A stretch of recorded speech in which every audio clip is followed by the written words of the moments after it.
we have to stop fighting over stuff. We do. We just gotta let people be who they are. As long as they're not hurting other people, leave them alone. And you may have this conviction that the mask are the almighty holy grail, okay? But if you find somebody who is a trained scientist, they're going to tell you the masks are symbolic. The masks serve an important function to keep your distance away from other people. Don't get in people's faces. You know, if you're going to eat back away from people. But I'm going to tell y'all something. The mask is not going to stop the coronavirus from entering your face if you walk through somebody's sneeze particles. It's not going to. So, I mean, we just need to be, keep your distance. If you're afraid, stand back away from people. Don't get near them if you're, worried. But quit assaulting each other, please. Nobody's deputized you. Nobody said you're the savior of mankind because you hit people who are not wearing masks. Let's just don't do this anymore. It's just sad. And for God's sake, I gotta say this, people. Just because there's someone who has a channel on YouTube and you decide that you don't like them, doesn't mean you have the right to paint a bullseye on them so that some crazy person can come along and physically harm them. How about show some grace? How about show some love and some dignity and say, you know what, this poor woman, her husband just died. She's got kids she's got to take care of. How about show love and acceptance and offer help to this poor woman rather than trying to make people think she's a Nazi? You wouldn't like it if someone did it to you. So don't do it to another person, because something like painting someone as a white supremacist, the Aryan nation, I couldn't believe that nonsense. Don't do that. Don't do that. People will hurt her. Don't do that. It's not just to get your views up. Don't do it. It's not right. It's not right. Stay in your own lane. Maybe a part of the problem is we no longer have civics classes in school. Maybe. I always am curious. So y'all know I grew up around the world, living in many, many different countries. So I've been exposed to a lot of different religions. And the reality is, with religions, we actually have more alike than different, right? Like even in the Muslim religion, Jesus is a prophet. So I don't want to talk about religion. However, I know that there was a lot of impassioned work that was used to make schools stop saying the Pledge of Allegiance and stop doing school prayer. And the message at that time was like, I think in the 70s and 80s. Is that right? The message was that religion is dangerous and it's harmful and it makes targets out of people.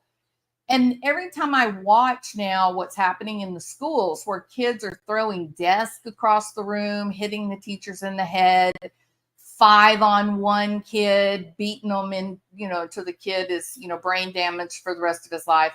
And I'm standing there going, is this healthy? Like, is this working? Because you felt like teaching the 10 Commandments was dangerous and bad, but how did things improve? Are we sure we did the right thing? Maybe we need to go back to teaching things like, the golden rule and be kind to others. And there's limits. It's okay to have limits. What you got to learn is how to relax and, accept that you've had limits imposed on you. I don't know. We're in an upside down world, though. That is for certain. Maybe a part of the problem is we no longer have civics. Oh, I know who you're talking about, considering the source doesn't even matter because the accusation is so dangerous. It is so dangerous on, so for YouTube creators, doesn't matter if you have a big channel or a small channel, We regularly do deal with people that may not be very stable. Okay. And there's a lot of things that can trigger that. I mean, I had somebody one time that for some reason they thought that I was like their mom, and they hated their mom and their mom hates them. And it got real weird for a while. I mean, it was really weird. I've had other people that have sent, like there was this one lady that sent this very long, like 2 typed pages, all about how I was going to die and what it was going to be like and how they were going to do it. I mean, I said to my husband, I said, come read this. He read it and he's like, huh, she sounds crazy. I said, yeah, she does. Should I be scared? He was like, no, of course. What will you be scared of? I can defend myself. I'll put it that way. And so I was just like, I don't know. It's just crazy. It's weird that somebody has those thoughts, you know. We have some of our bigger YouTube. Stephanie Harlow had to move.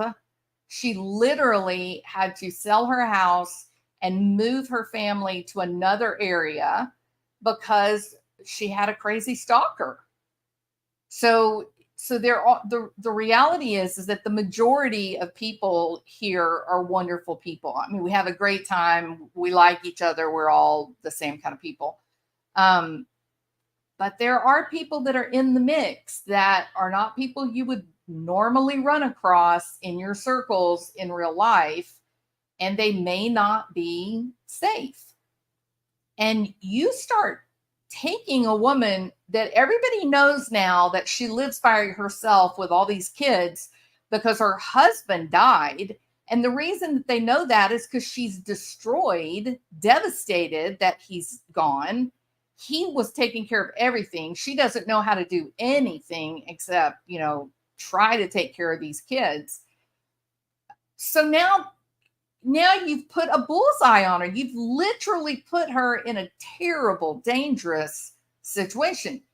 Where I live, we have cameras all over the place. Our yard is very big, so there's not a road up near us. We have a gate that blocks off any access to the house. We have guns. We're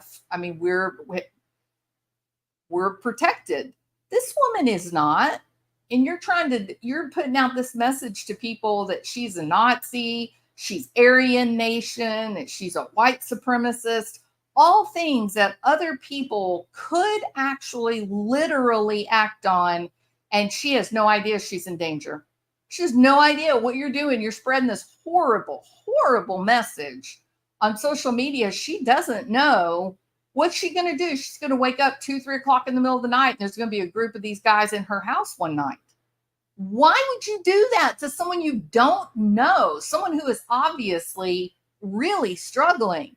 What's wrong with you that you would choose that woman to pick on? It's very, very, it's terrible. It's terrible. The very person who is targeting and attacking the grieving widow is herself always shouting how she, as a grieving mother, is being attacked. Make that make sense. Zero self-awareness, Peggy. Zero self-awareness. There are many creators who had to move for their own safety. Yes, Peggy, absolutely. So, man,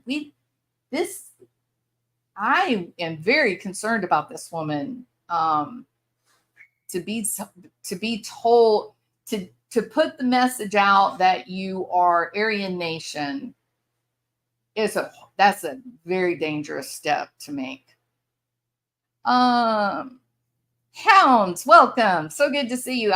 You can be here late. That is your prerogative. Chevron Grill, get yourself some night vision or thermal vision and you'll be 10 steps ahead. There you go, Chevron. She probably doesn't know. She probably doesn't have the funds to put up the security. Absolutely not, Blonde. In fact, you know, I'm really, my heart is broken for this lady. She is,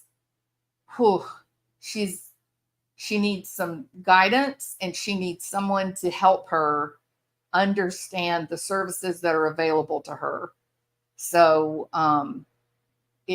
yeah, that's another thing too. You know, when we normal people, when we see someone who is struggling, right? We see somebody that's having a hard time. We have an urge to help, right? You want to reach out and do whatever it is that you can do. Sometimes it is, you know, giving them a coat. Sometimes it's giving them $100. Sometimes it's directing them to a government agency, you know, that can help. It is not normal. It is not normal to see a woman with children, husband dies out of nowhere, just out of the blue, passes away. She has no idea how to put one foot in front of the next. And then your reaction is not to help. Your reaction is, oh yeah, watch me stick it to her. Here's a hurt animal I can go after. Here's a lady that can't fight back and make me look like a mean old bitch. Let me get her. I mean, who does that? All I can see with this poor lady is, please, someone help her. Someone who knows what state she's in, help her get to the proper government agencies, because there are people that will help her. She needs help. Ugh. Makes me so mad. Sorry. If you don't want to help, then for love of all that is holy, at least don't hurt them more. Stay in your own lane. Exactly, Peggy. 100%. And like I said, at this point now, she doesn't even know. I mean, if someone were to show up and start going after her, oh, so you're a white supremacist, huh? What are you going to do? You know, we're here now. You think white's better? Like, is that what it? She won't have any idea what they're talking about. She's not going to know. She's not going to have any frame of reference for why they're so angry with her. It's really sad. It's really, really, really terrible. So anyway, so I think that's everything that I was going to talk about on this video. I do have exciting news. I have been given permission to talk about it. I have had to have self-control for about 3 or 4 months, and it has been so hard, but I am proud and happy and honored to announce that I am going to be a grandmother. And I'm so excited.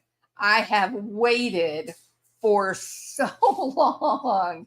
In fact, I started threatening my children that I was going to start adopting kids since nobody would give me a grandchild.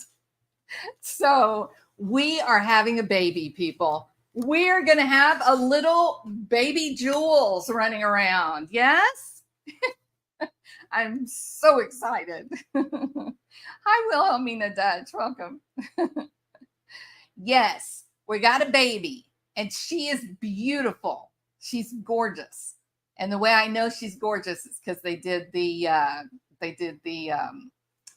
oh, what do you call it? The ultrasound, the level 3 ultrasound, so you can see her face. And if I don't mind saying, she looks exactly like me. She is going to be beautiful. No, I'm kidding. She looks exactly like my daughter, and my daughter is very beautiful. So, first grandson was born Sunday. 8 is enough. You and I, we are on this journey together, right? I am so thrilled to be a first-time granny. So, enough is enough. What will you be called? What's your grandma name gonna be? Gonna be a baby Jules. Hoppy.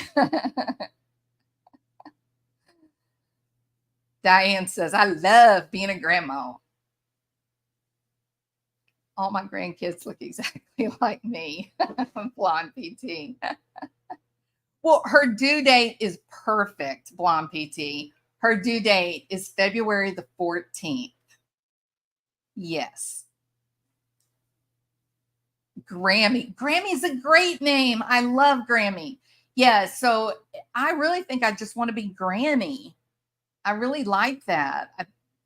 I think Granny's good.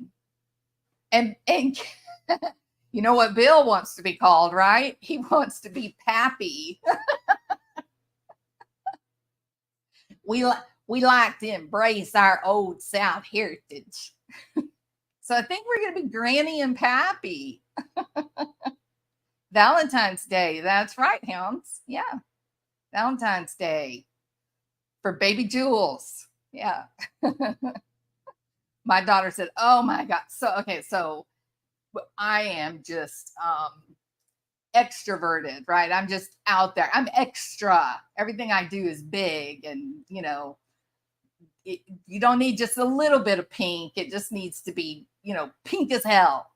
So my daughter is not like that. My daughter is so elegant, and everything is just beautifully perfect and in place and understated. And I mean, she's just, and so we always joke about how I'm just kind of goofy and everything. And I made a joke about baby Jules, and she said, "Oh my God." She said, "Mom," she said, "she's going to be just like you." I know. I said, "You know what that means? You're going to have to buy clothes that have sequins on them. You're going to have to buy clothes with ruffles." Kathy's going to be Granny. I'm thinking Granny. Grammy is also a good one. Yeah. I like the old timey sounding. Yeah. Poppy is their grandpa. I love it. Love it. Love it. Grumpa. Let's see. Grumpa. That would be a good one. Bill, you should be Grumpa. Grumpa. That would be pretty cute too, right? Bill just said that he told my daughter, he said, "I just want the baby to call me Bill." That would be fun. That'd be cute. My daughter-in-law is having a procedure on Monday that will hopefully result in a grandbaby. Oh, I hope so, Peggy. You know what, Peggy? We waited so long. I'm gonna be so old by the time that child is graduating. So you and I'll be right along, step by step, in this journey. My grandma was Nana. I figured if I could be half the Nana she was, I'd be awesome. There you go, Nana Flower Power. I love it. Very nice. Nanny is used in Wales too. So they call the grandparents nanny, the grandmother nanny in Wales. I think I heard Nana. Yeah, I used to hear the kids call, in England, I used to hear the kids call their grandparents Nana, the grandmother Nana. G-Ma was all that was left for me. Poppy was the grandpa name. Grandkids keep you young. Yeah, I like Nana. And Mimi came up, but yeah, I want to do more. Oh, Wilhelmina, thank you so much. You're a sweetheart. Thank you. Our kids call my mother-in-law Nanny. I like that. Nannie. That's cute. I like that. Yep. Yeah, Grammy's cute. I saw a little video that the lady was kind of exploring like all of the different games for her, not games. I looked down and saw Epic Games. The lady was exploring all the different names that she could be as a new grandma. And she ultimately decided on Grammy because it was an award. So she wanted to be an award. Yeah. Mama. There's a good old timey name. Yeah. So Mama would be good. Grandma and Grandpa, or like Grandma Karen and Grandpa Bill. Yeah. You were putting their last names. Okay. My grandmother, who was no nonsense. Okay. She didn't have time for laughter. She couldn't be bothered with petty little things like happiness. Okay. So when the grandkids came along, she asked for us to call her Mrs. Let's say her last name is Anderson. Okay. She asked for us to call her Ms. Anderson. And thankfully, my mother said, absolutely not. So we did not have to go, but we did have to call her grandmother. We couldn't call her like grandma. It had to be very formal. Yay! Critters welcoming me to the grandparent club. Yay! I'm so happy to finally be a part of it, Critters.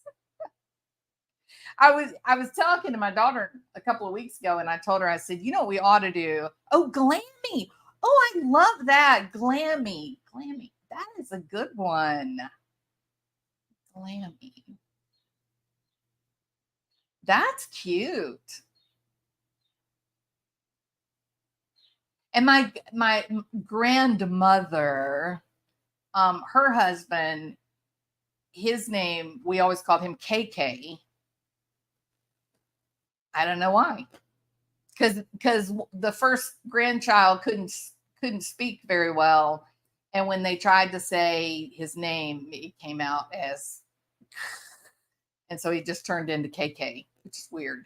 Yeah, Glammy's cute, or Glamma. Glamma, I like it.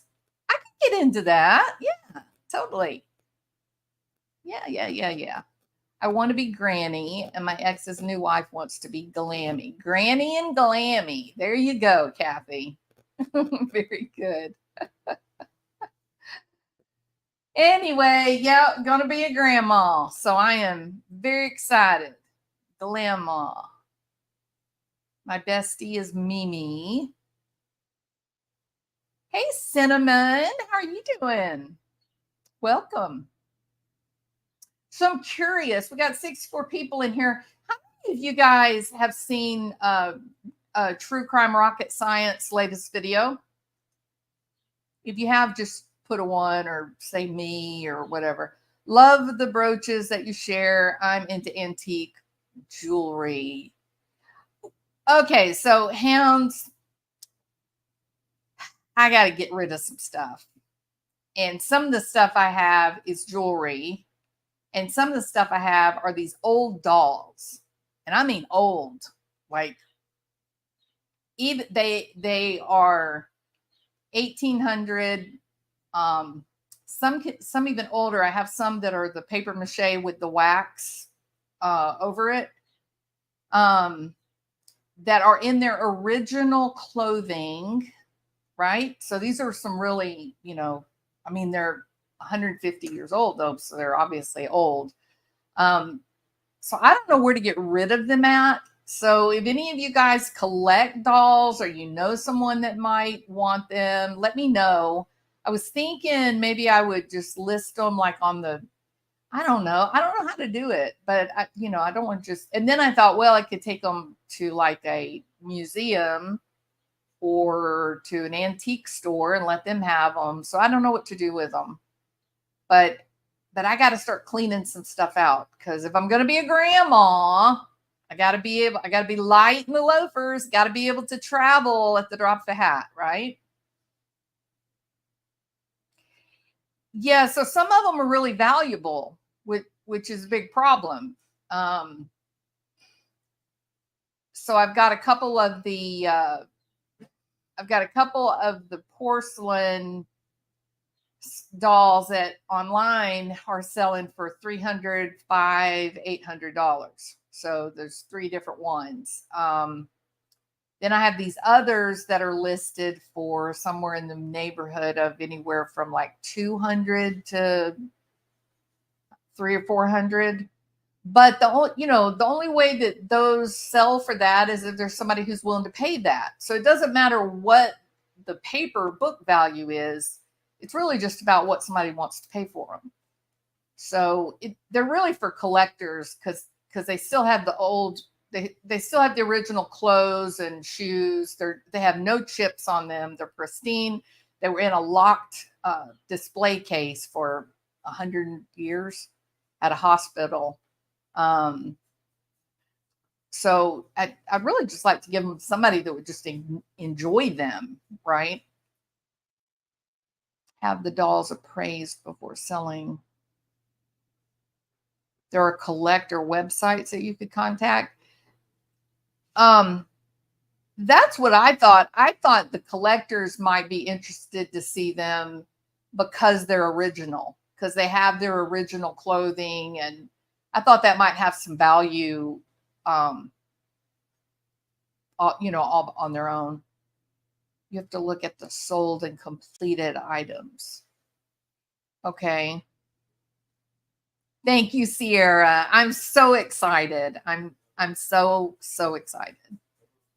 Yeah, that is one thing that I thought about, Nana, is 2 of them specifically. I think a museum would be really happy to have them. Well, actually, no, there may be 4 of them, 2 that are really valuable, but 4 that I think they would like to have. If you know anything about dolls, so the 3 dolls that I have they're Gibson Girl, they're dressed like Gibson Girl. They have the ladies' bodies rather than the child's body.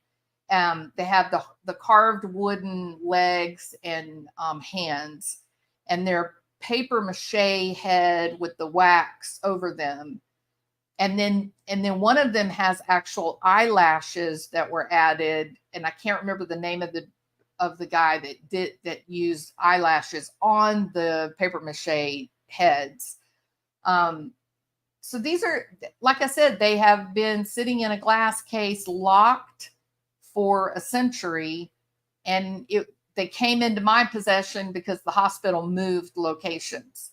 And they said, what are we going to do with all these dolls? And so they kind of got distributed among the people that worked at the hospital that had interest in dolls, which I do. I've collected a lot of dolls over time, but these are real special because they've just sort of been a time capsule, right? They've been in a time capsule for 100, 150 years. And so they're interesting because they're perfect. Even usually when you find the paper mache dolls with the wax covering, usually they have cracks, right? That the wax has cracked.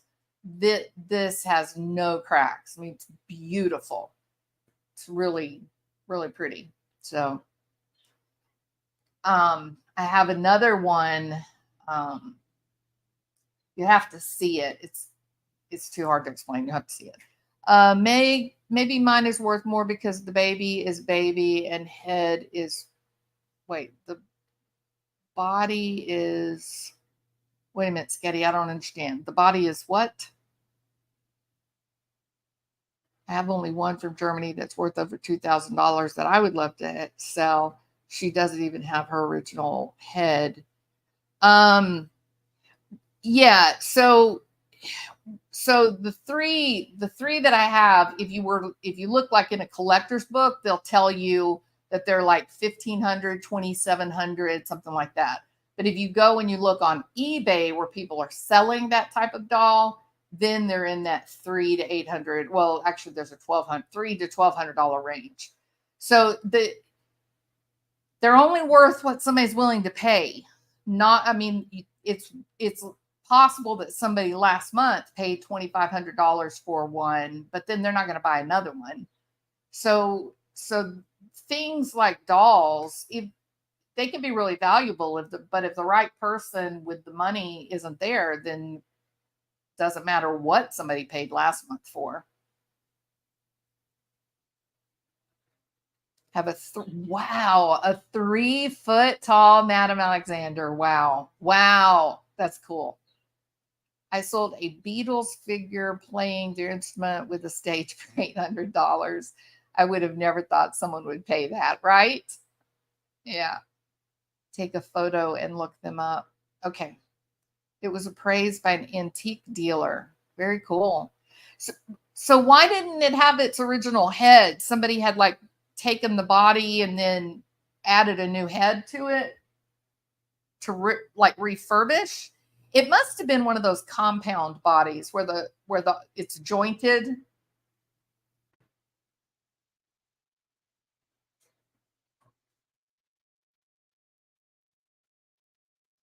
It got broken. Don't tell me that. Oh, the head got broken. Yeah.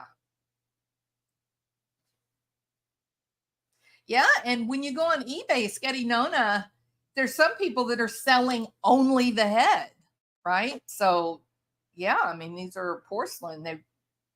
And there was a war going on at the same time. So a lot of them were destroyed. An old boyfriend left them in my closet when he left.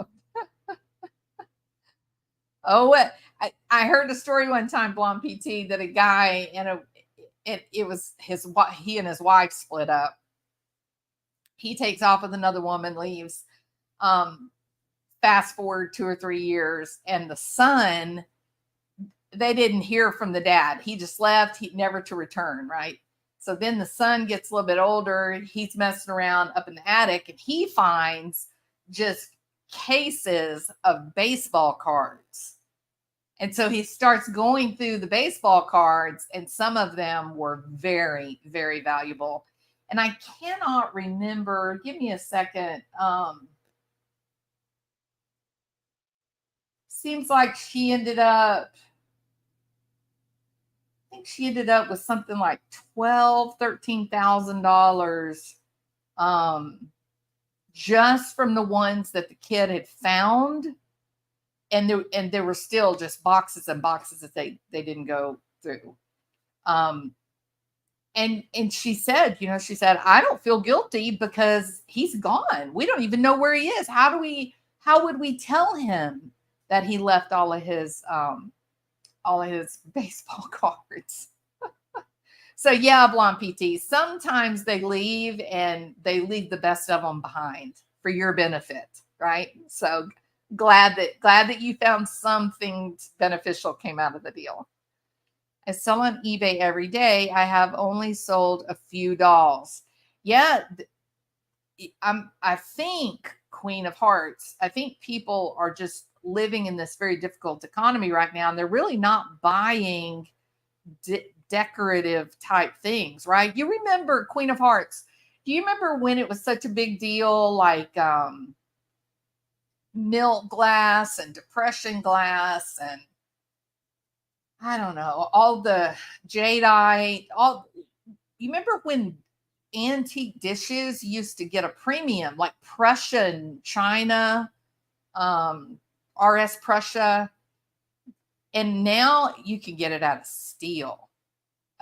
People just are not buying things like that anymore. I guess you could say luxuries, right? Yeah. But then I put up a Lily Pulitzer blouse, like a silk blouse. I put it up, and I put it up for, I think, like $60, thinking nobody will ever pay $60 for this. Girl, I'm telling you, in 2 hours it was gone. In 2 hours it was gone. And yet I have these, 150-year-old dolls, and nobody they have lots and lots of views, but nobody looks to buy them.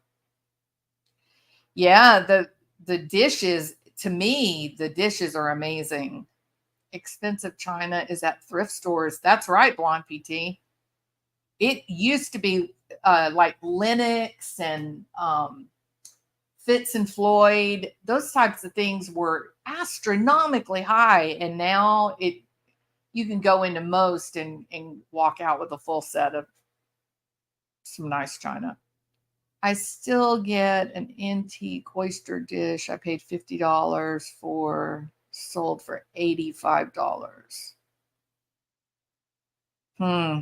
Well, some of the oyster dishes are pretty beautiful. You know what the other thing, Queen of Hearts, it seems like? Do you remember when silverware, like sterling service tableware, you remember when it was astronomically high, right? Like it was very expensive, $12,000 for a full set. Now they're selling for like $3,000, $5,000. It'll come. I'm convinced it'll come back. I think this is just a result of people trying to make ends meet, so they don't have a lot of disposable cash. I think eventually it'll come back. Yeah. Isn't it sad the nice things nobody wants? Yeah, but I think it's survival. I don't think that they no longer want those things. I think they just have to buy food instead. And I think as soon as things, the economy recovers, then I think they'll go back to wanting, the high quality stuff from the past. Thrift stores are charging more than new prices. Crazy prices for collectibles. And they're just sitting on the shelves. There's no takers. Absolutely, Peggy. Yep, I've seen it. My friend has silverware from the 1400s. Oof. Wow. That is so interesting. So interesting. Silverware is getting cut up and melted into new silver jewelry. Antique bread bowls are going for $250. So those are is that those wooden, the carved out wooden bowls? I had a piece of Hull pottery that nobody even looked at. I must be old. My Friday the 13th consisted of going to the half price store to snag some glass dishes. It used to be going to festivals in the woods where I knew there was. Oh, I don't think that's old. I don't think that's old. I have been complaining. So I love Pfaltzgraff. So I had the original dishes that I got when my husband and I got married were Pfaltzgraff tea rose.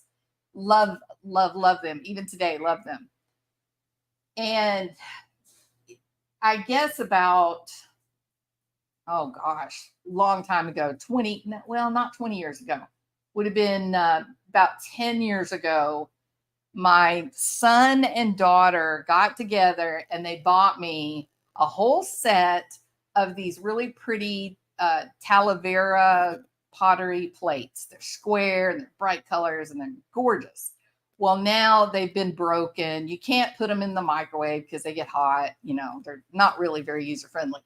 But I always had my 4 Pfaltzgraff plates that I love, and 2 of them got broken. We had a disaster and they fell and they broke.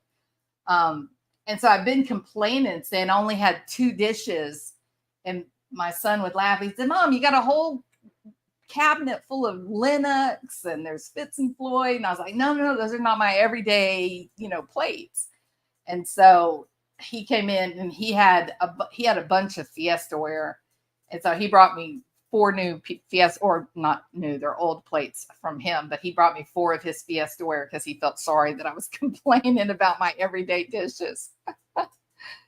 Churchill Blue Willow, cousin sold for $100.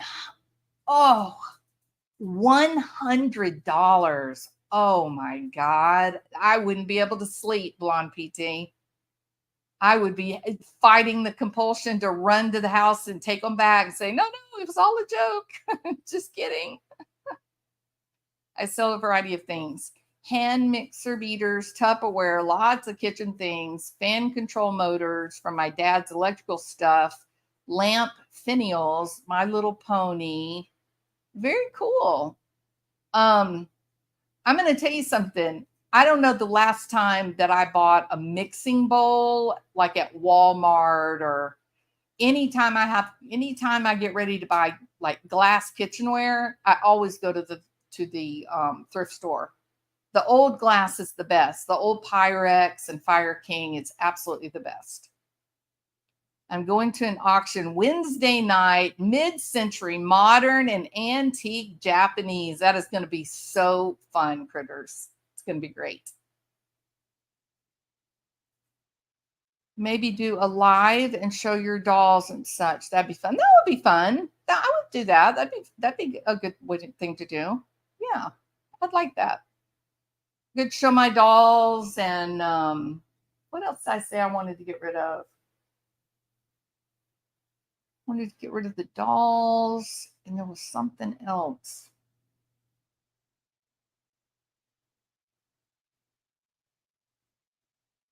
I have to give that some thought. I don't remember. I got this old picture I'd like to get rid of. Got the whole pottery stuff to get rid of.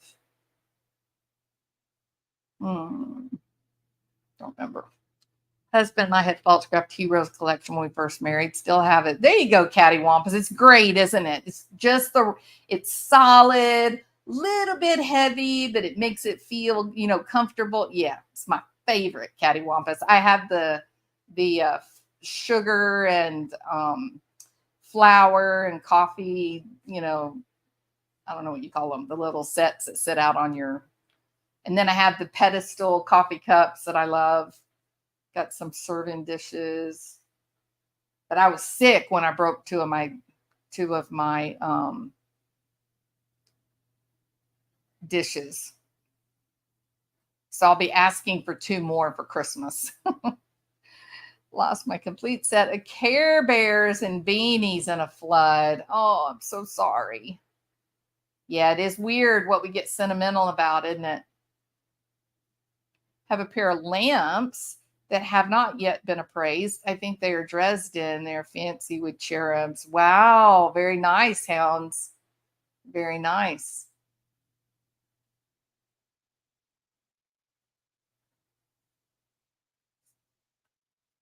Be careful. I'm gonna warn y'all. Be careful what you say, because people are always watching my chat. I don't know why. I'm a very boring person, but someone's taking an interest in me. No napkins. Kathy, I'm fresh out of napkins. I got some paper towels that I'll give you, but I don't have any napkins to sell. I have some 1940s West Bend Penguin hot and cold servers. I actually use them. They're fabulous. The value fluctuates, but I would never sell mine. Very cool, Peggy. Not selling yet. Hang on to the rare stuff. It's what makes them nice. They're unique. It's unique. The interesting, the things that are not very common. That's what kind of carries knowledge with it. It's valuable. Have my grandma's desert rose pattern china. Haven't even looked it up if they're valuable. Anyone know? I do not know. I know that I have some dishes that are very valuable. Some Johnson Brothers, family dishes that were handed down. And the loss in value is incredible. Like I said, the glassware is just not. It's just. I bought some blue Fire King that in the past I never ever would have been able to afford. But now that everything's gotten really, really inexpensive. Blonde PT, 1 soup bowl is $40. Wow. My goal is to find the lost things and help them find a home. Someone out there is looking for exactly that particular thing. Absolutely agree, Queen of Hearts. Yep, absolutely agree. Everything needs to be loved. I literally have a flamingo riding a bicycle. And I love it. I love him so much.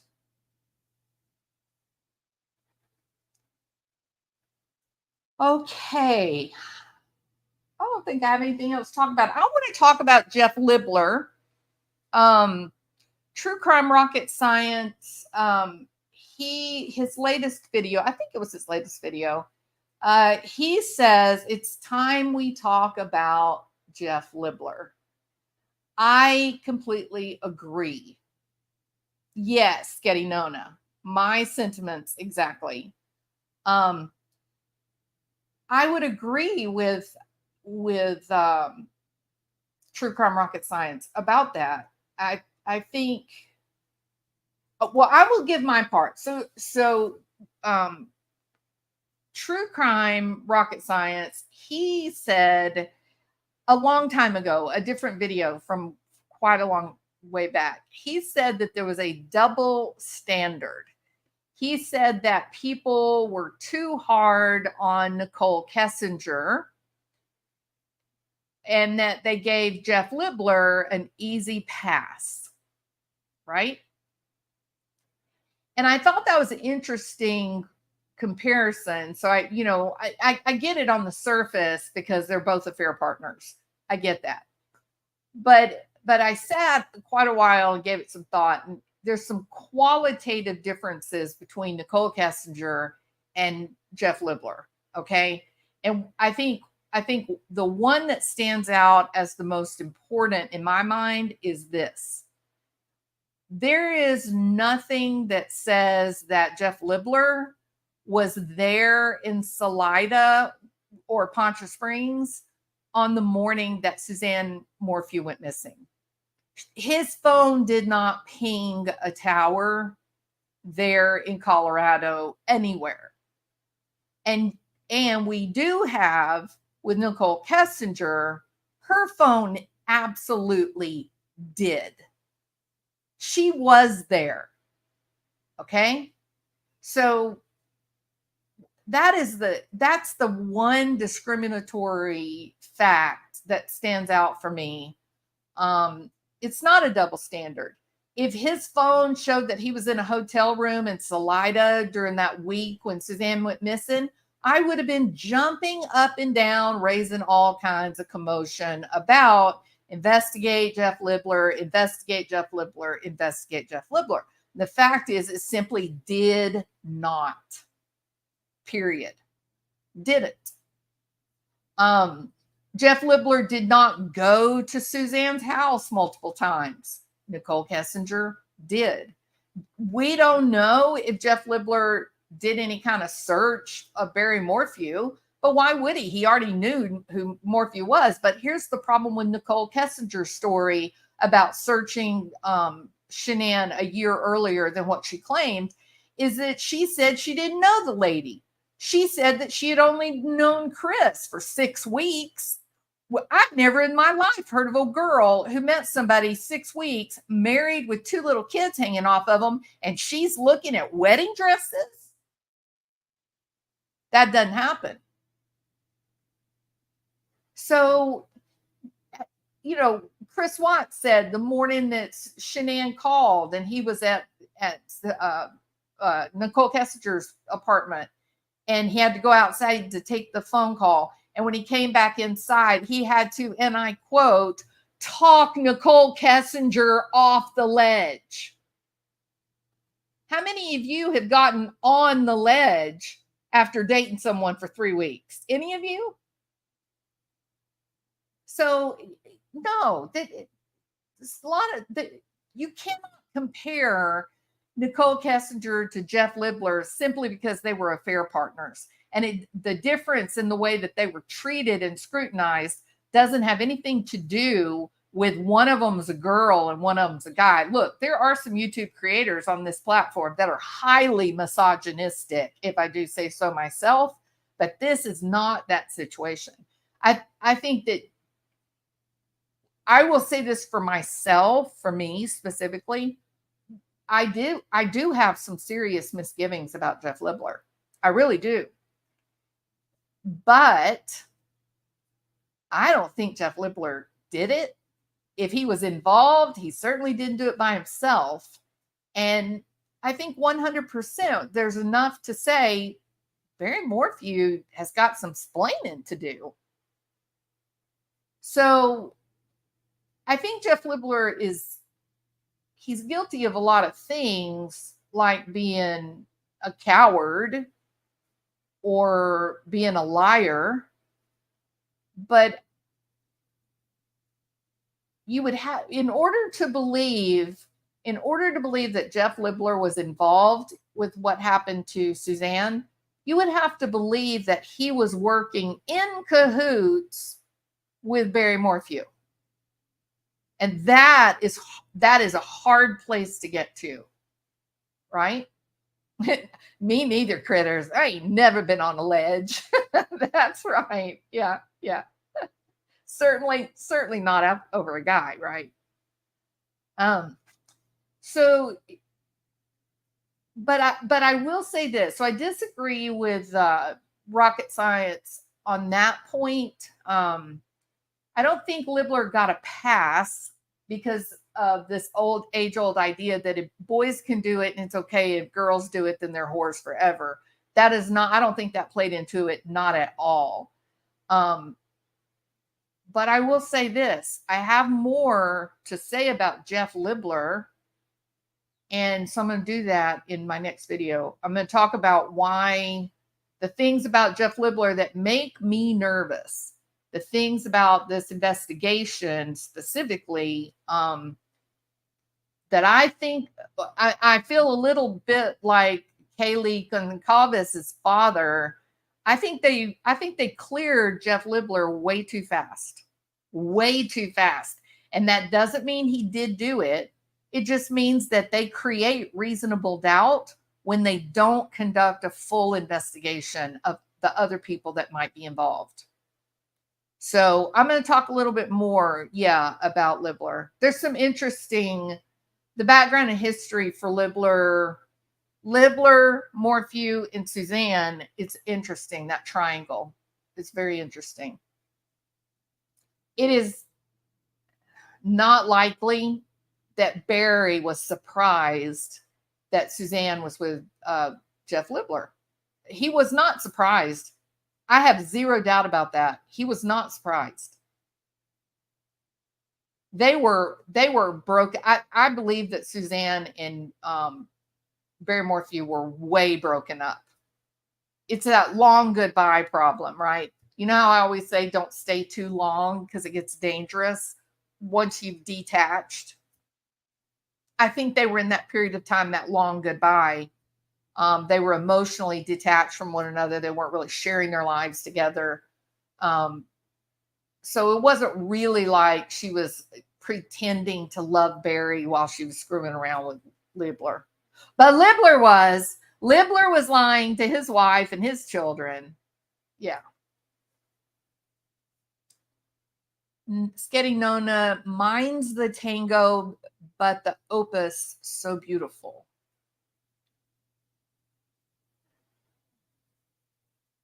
Yeah, I would agree with you completely, Peggy. He destroyed evidence. And I think right there he should have caught charges for that. For interfering with an investigation. He knew she was missing. He knew she was missing when he destroyed all the information. He knew it. Very, very sketchy. And it creates a real problem in prosecuting this case.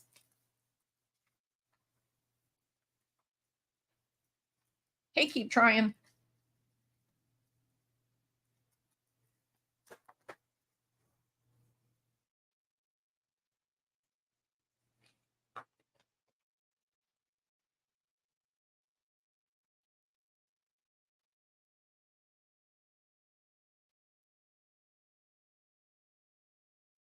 She was emotionally divorced for years. Agreed. Yeah.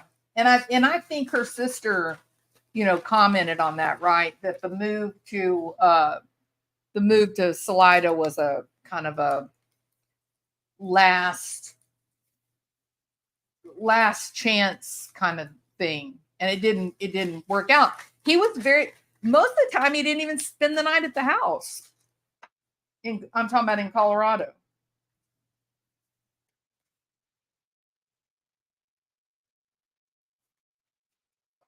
Ooh. Oh, wow, I'm sleepy.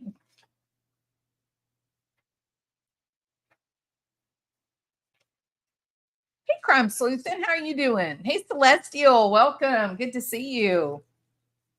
Yeah, I was just commenting on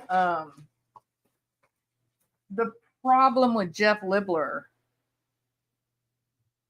Not that I think that he did anything, but I think they cleared him too easily, too quickly. And I think that for the prosecution, because I do think they're going to get Barry. I think there will be a trial. And I think that they cleared Libler too fast, in my opinion. I think they should have treated him like a real suspect,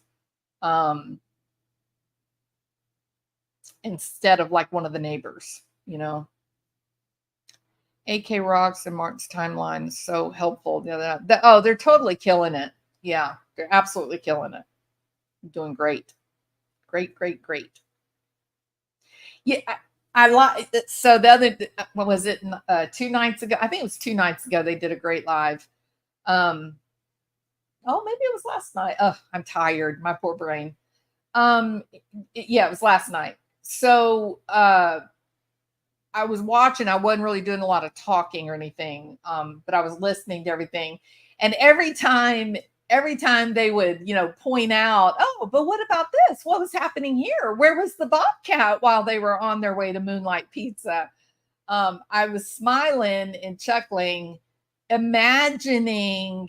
Can you just imagine Iris Eaton and or Barry listening to their lives and just cussing as they each little fact they drop, right? So funny. It's so funny. And I'm going to tell you this straight up too. You know, an attorney cannot suborn perjury. They can't, they cannot elicit false information. So what she's done with those documents, I don't know how you call it anything but perjury. It's a lie. It's fraud. But we'll see how it all turns out. But yeah, it's funny watching them, imagining the impact that it's having on Barry. Whoo, don't you know he hates Martin and AK? Can you imagine the hate in him?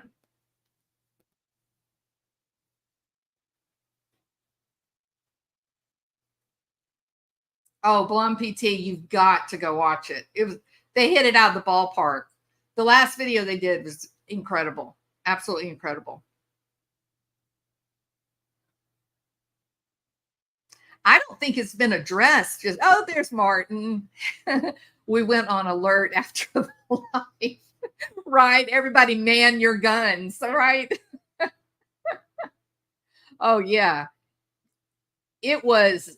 I chuckled and laughed through the whole live because in my mind, I could envision Iris throwing her glass at the TV and then throwing the lamp at the TV and yelling obscenities at Martin and AK.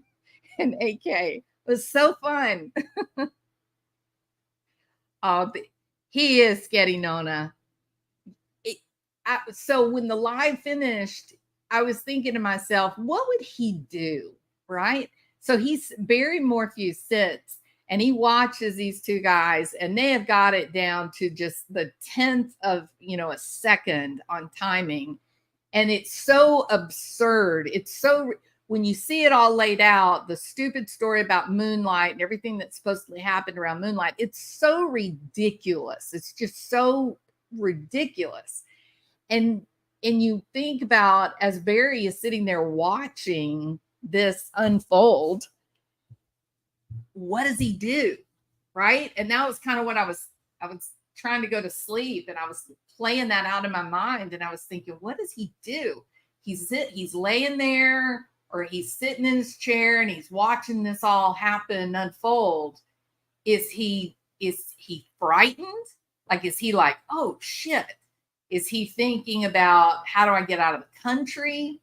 Is he thinking I'm going to fire Iris? Like, what is he thinking?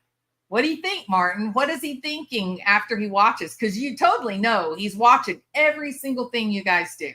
Every little thing he's doing. Barry Morphew literally had a BM. There you go, Celestial. Blom PT said Barry's bottom was on full pucker mode.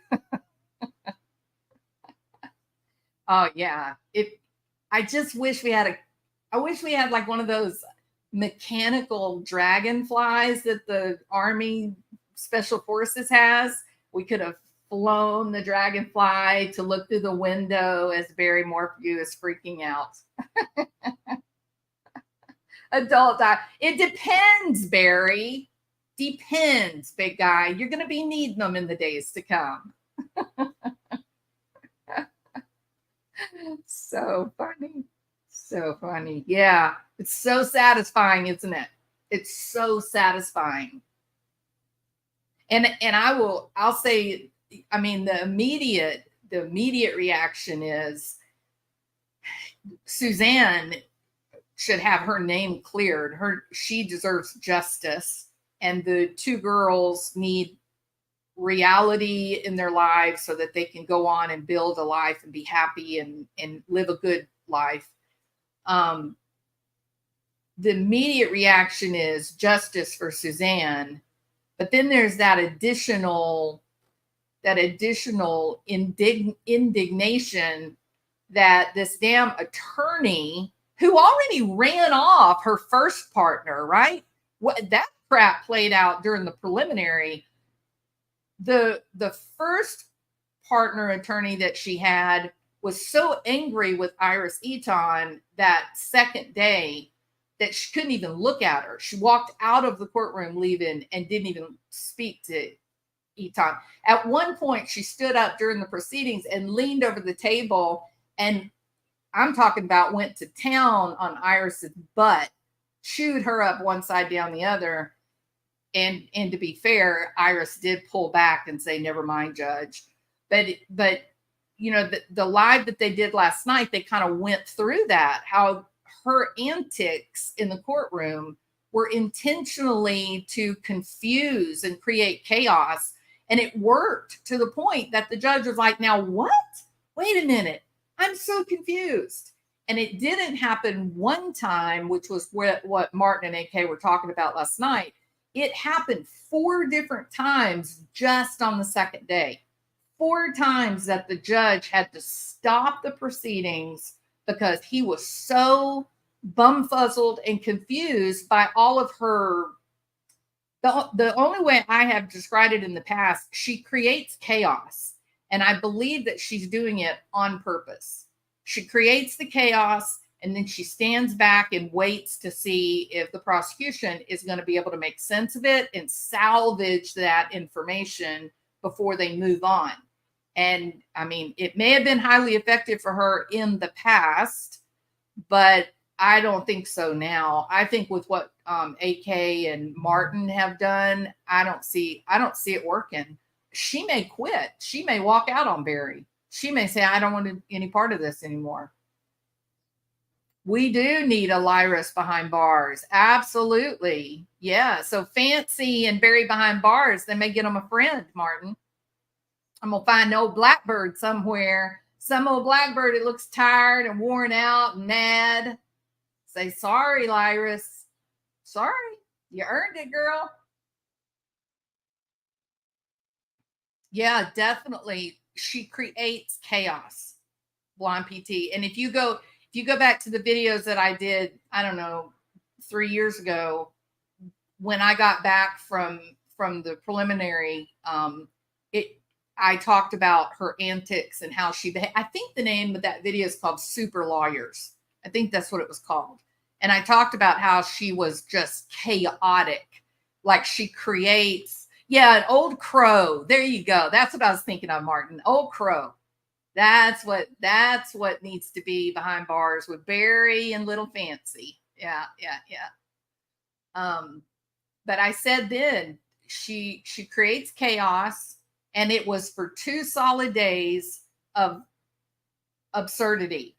That whole thing with the partial match, she created so much commotion around the information of the DNA partial match that the damn Kirby and the other guy, they couldn't even follow her to answer the questions. So they just end up kind of going, "I don't know.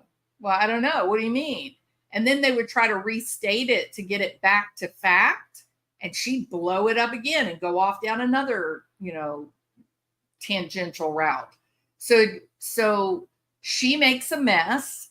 And then during the preliminary, she would create this mess, and then her partner would come in at the end and restate the evidence to what was good for Barry. But it would be completely wrong for what the reality was. But after Iris made such a commotion with the witnesses and the judge being confused, the prosecution wouldn't even talk. It was like the prosecution was waiting on something else to happen. They wouldn't even respond. It was a disaster. It was a disaster. Shoshona is a buzzard.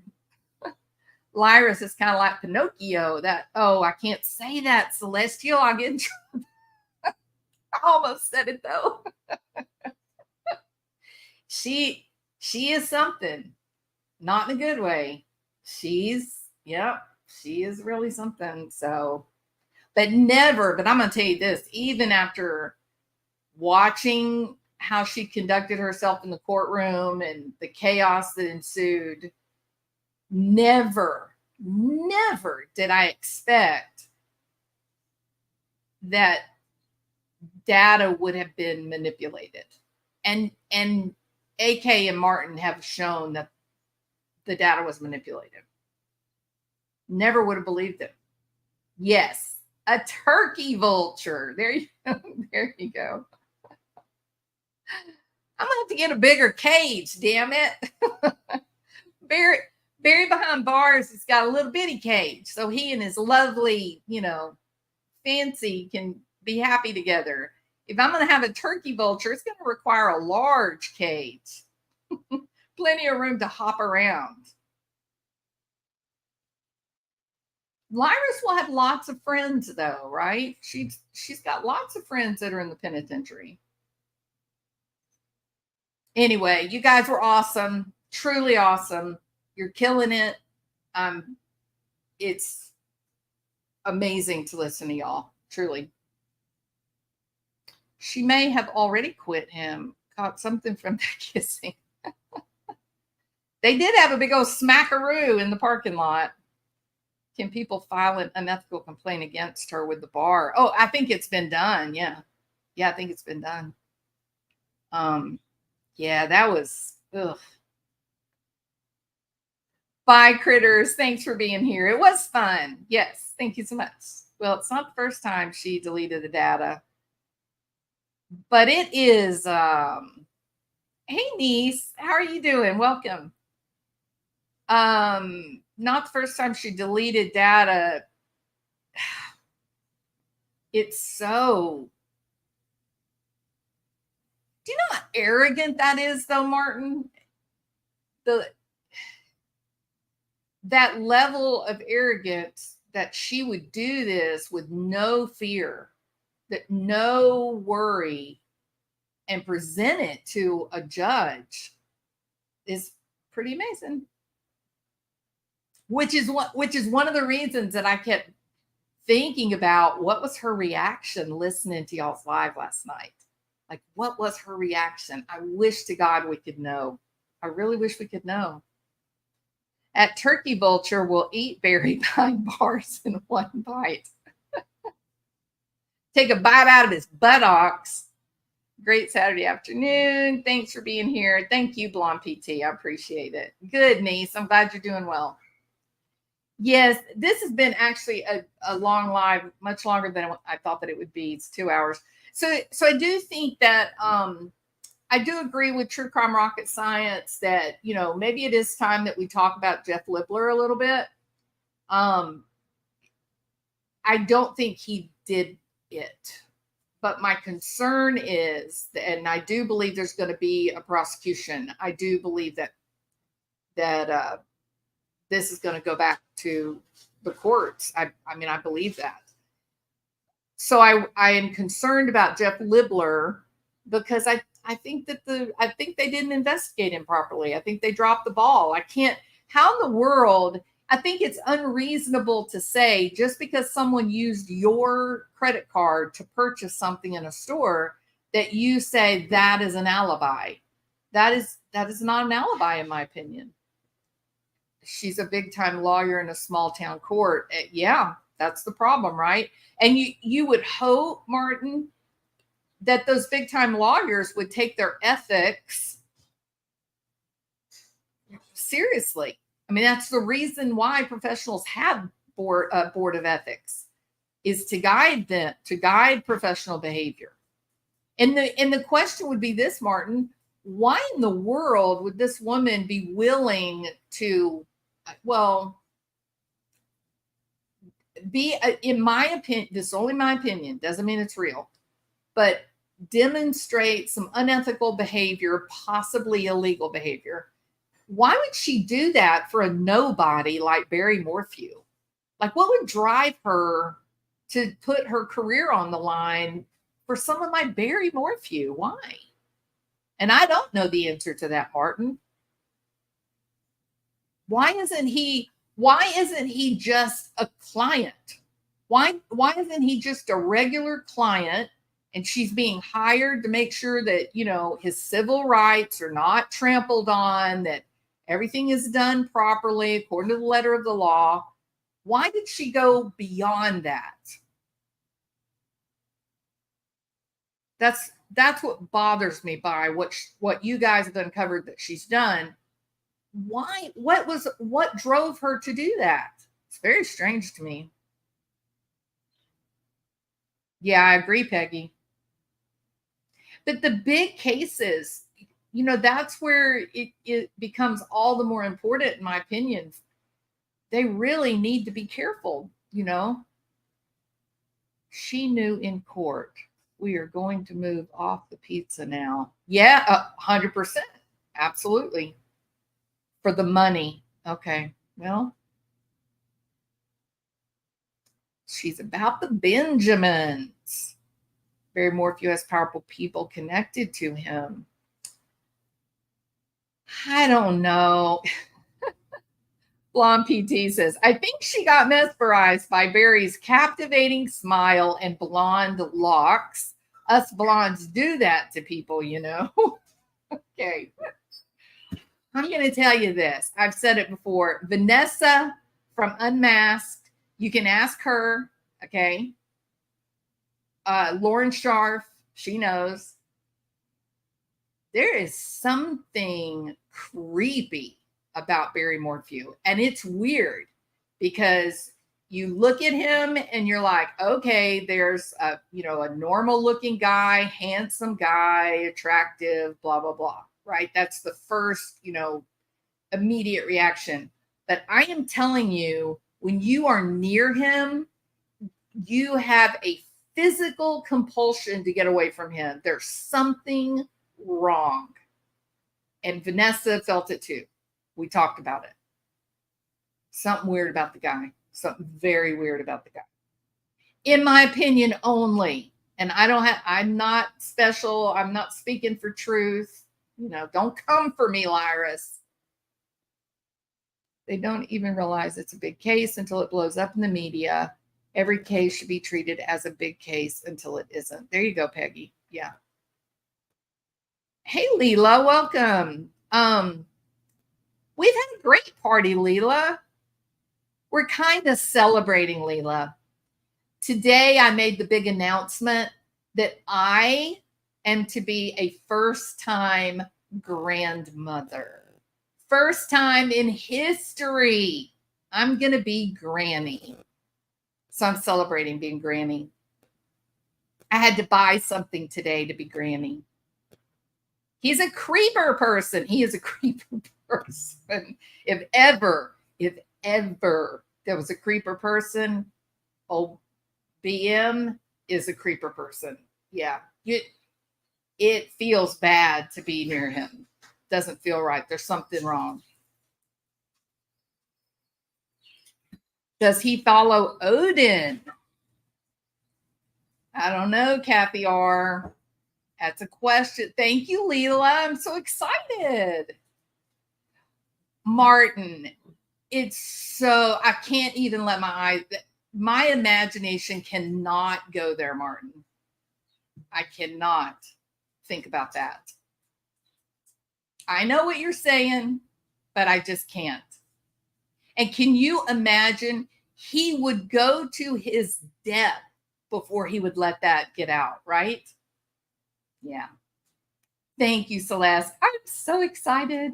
I was actually telling my children, Celeste, that I was going to go and start adopting children because nobody would give me a grandchild. And that would mean there would be no kind of will left because I'd have so many kids and the money would have to be divided among so many people. And they better hurry up and have some grandkids to stop me from adopting a little kid. So I had to get permission to announce it, but she finally gave me permission. She said, yes, you can tell everybody you're going to be a granny. So Jill's going to have to rent a storage unit for all the first-time grandma purchases. I'm telling you, Blonde, I am, yes, so excited. So excited. BM are the perfect initials for the big old bowel movement. Yes, agreed. Cattywampus says, being a granny is the best thing ever. Congratulations. I'm so excited. So excited. Been asking everybody, what's your granny name? Like, what are you going to call, when you finally become a grandmother, what are you going to be called? I think Celeste said Nana. We had somebody that had Grammy. Grammy's cute. So I think I just want to be Granny. I think I'll be Granny. And Bill said he just wants to be Bill or he wants to be Pappy. So we'll be Granny and Pappy. And listen, I was telling everybody earlier. So I'm extra. Okay. Everything I do is extra. Like if you could have one sequin, I'm going to put 50 sequins. If it's one ruffle, get out of the way because we're going to have yards of that stuff. Okay. I like decorative, bright, happy stuff, right? My daughter, on the other hand, is the most elegant, no nonsense person you can imagine. Okay. She is beautiful. And she doesn't require all these accoutrements, you know? So I was playing with her and everything. And I told her, I said, I am going to buy pink everything. And she's like, oh my God, Mom, no pink. Anyway, she told me the other day, she said, I'm already preparing myself. She's going to be just like you. I said, oh, yay, a miniature granny Jules. Oh, it'll be so great. Cruz has a Nana and a Pawpaw. Nana and Pawpaw. Is that right, Celeste? Or Papaw. Maybe Nana and Papaw. Pink bedazzled boots for that girl. I'm telling you, Sketty Nona. I am going to bedazzle everything. That baby is going to have a pacifier that is bedazzled. You watch. I'm going to say you. We're going to bedazzle anything we can get our hands on. My daughter's listening right now going, oh my God. What am I going to do? Thank you. Thank you, Cinnamon. I fear that I'm going to get in trouble, hounds, but I'll get through it. I'm going to get her some little skis, and I'm just going to put diamonds all over those damn skis. She's going to be the sassiest little thing coming down Snowmass that you've ever seen.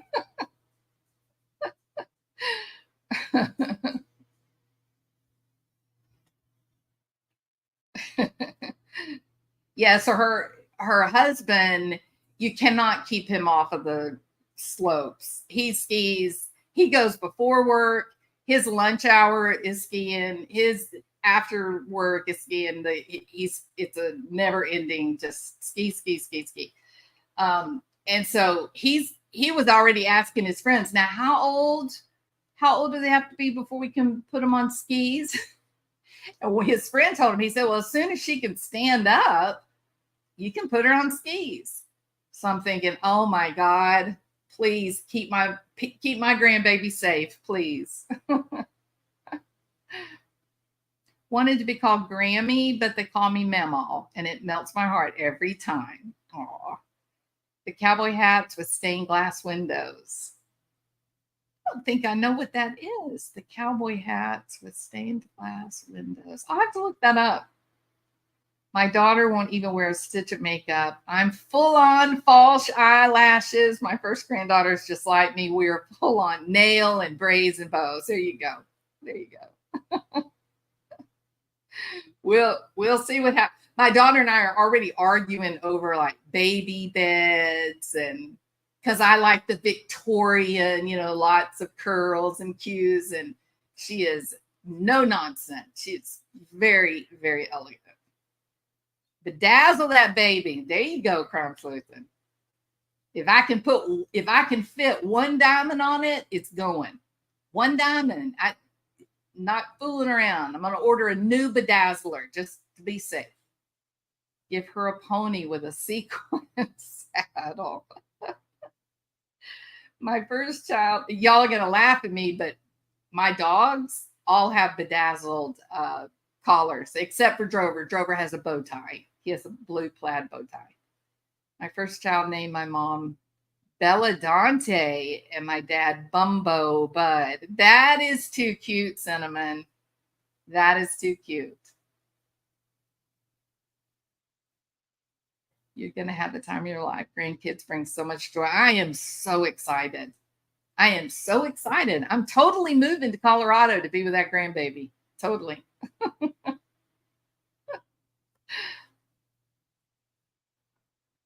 I told my husband, I said, it's happening. Just deal with it. There's no compromise. I got to be there.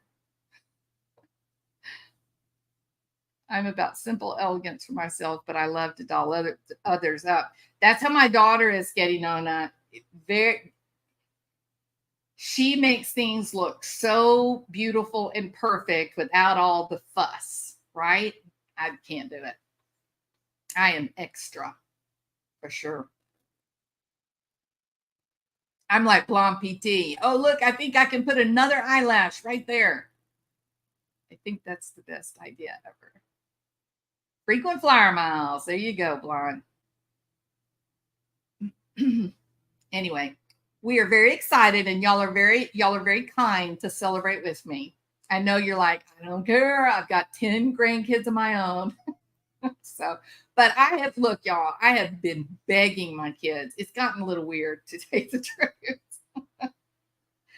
Being a grandma is the best. When we have our babies, it's, oh my God, I made that. But when our babies have babies, it's, oh my God, who made that?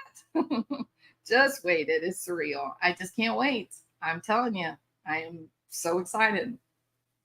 So excited. So. Anyway, well, y'all are very sweet for celebrating with me. I appreciate it. And I do want to talk about Jeff Lippler. You can teach her everything you know.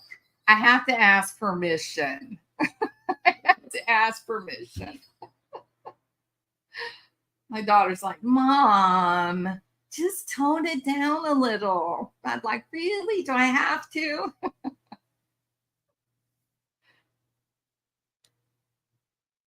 Thank you, Martin. Thank you so much. Look forward to y'all's next live. It was really great last night. All right, everybody. I do have to go because we are now at 2.5 hours. Exactly, Blonde. Exactly. We have really talked about so many different topics in this last 2 hours. So thank y'all. Y'all are really great. And Crime Sleuthing, are you going live tonight? Are you going to be talking about Idaho or Idaho, Idaho? No, I should have said that on the live. Oh my gosh, I'm going to get in so much trouble. See, when I get happy and excited, I just lose control. It's just like, hang on, no telling what's about to happen. Thanks for making my Saturday.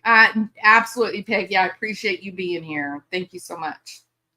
Grandmas carry female babies, and they already carry eggs of the grandchildren. So you kind of did it.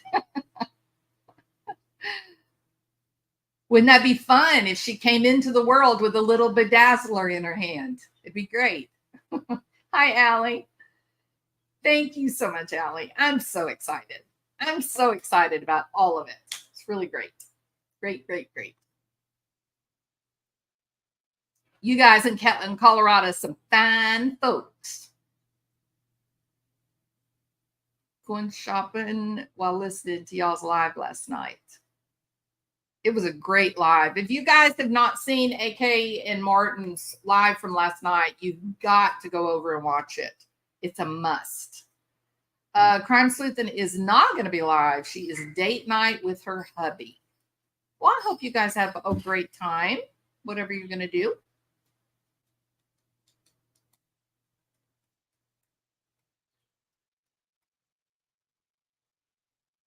I'm out walking, but I'm listening. Good for you, Rhonda Grace. I should be out walking. I've had a lazy day. Lazy day. All right, everybody. I'm done. Oh, yeah, let me get the link. I should have already had it up. I think somebody else had it, but I'll get it. Hold on. Such a good live. Oh, you know what? I cannot get the live. I'm having problems with my computer. Somebody, can one of the other mods put the link to Martin and AK from last night? Oh my God, they did such a great job, Allie. Absolutely great. Great. And Blonde PT says, please hit the live on your way out. I appreciate that. If you have not already subscribed, I hope you will so that you get notifications when we do go live, because I do not go live on a regular basis. So it's sort of just like the lottery. If I show up, I show up. If I don't, oh well. So sorry. I wish I could be more regular, but the way that I work, I got to grab a couple hours when I get it. So did my lazy wake up time. There you go. It's what makes life worth living, Rhonda. Having those lazy moments.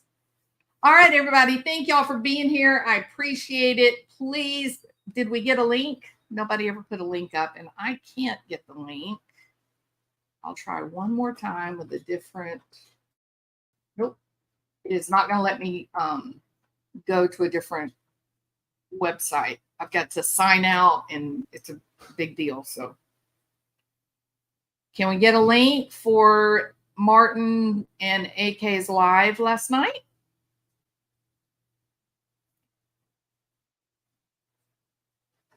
Hang on, somebody will get it. And thank you, Wilhelmina. Appreciate your support. Yeah, it's AK Rocks, and it's the one that they had last night. And I would go over and get the link, but my computer is locked up, so I can't. Can one of the mods go over and get it?